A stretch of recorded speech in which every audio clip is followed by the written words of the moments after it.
देश ପାଇଁ गर्व साजिले उद्यमान युव पत्थर शिल्पी ब्रह्मानंद पाइबे जातीय हस्तशिल्प पुरस्कार। दृढ़ प्रतिज्ञ व्यक्ति पाखरे कौनसी प्रकार बाधा बंधन केबे हेले प्रतिबंधक सृष्टि करि पारे नाही। तुलसी दुई पत्रु बासिला परी ब्रह्मानंदଙ୍କ बाल्यावस्थारू तांकर एकनिष्ठ भाव कौनसी कार्य पई श्रद्धा देखि पितामाता निश्चित थिले जे से आज नहेले काले कौनसी क्षेत्र में निजर चमत्कारिता प्रदर्शन करी देश राज्य सर्वोपरि निजर जन्म माटी पई गौरवर बाहक साजिबे, जहाँकि आज बापा मां परिकल्पना सत्य परिणत होइछि।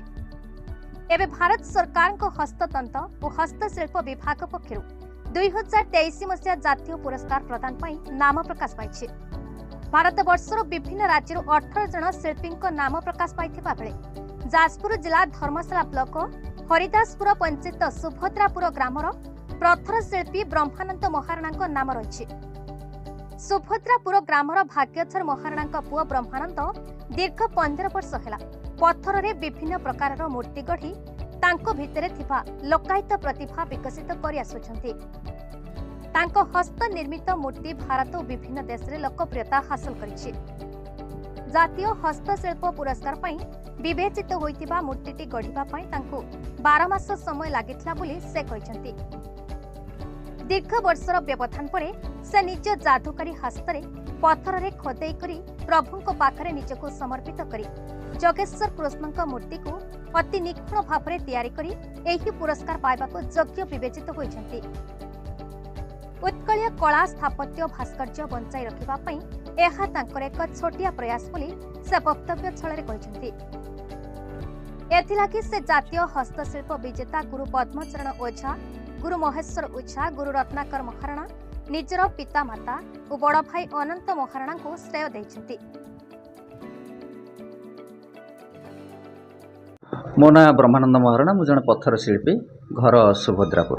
मु से दिन संध्या समय मेसेज आसला, मु जेतेबेले मेसेज देखिली मु भी विश्वास करि पारिलेनी। तापर मो कतिकी फोन आसला, गुरुजन मानकर फोन आसला मध्य से माने मते कहिले आपण सिलेक्शन होइचंती, आपण देखिलेनी।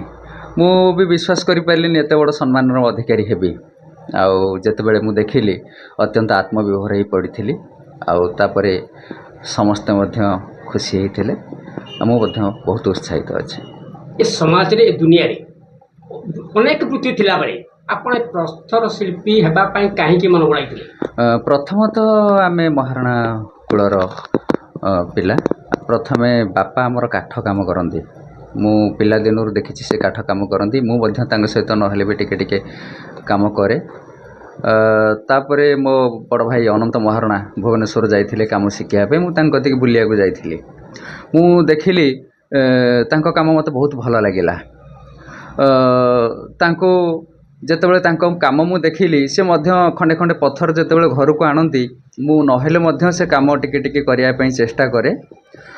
ता परवर्ती मुहूर्त रे मु गली भुवनेश्वर काम शिखिया पे। मो गुरु होउचंती जातीय हस्तशिल्प पुरस्कार विजेता गुरुश्री पद्मचरण ओझा।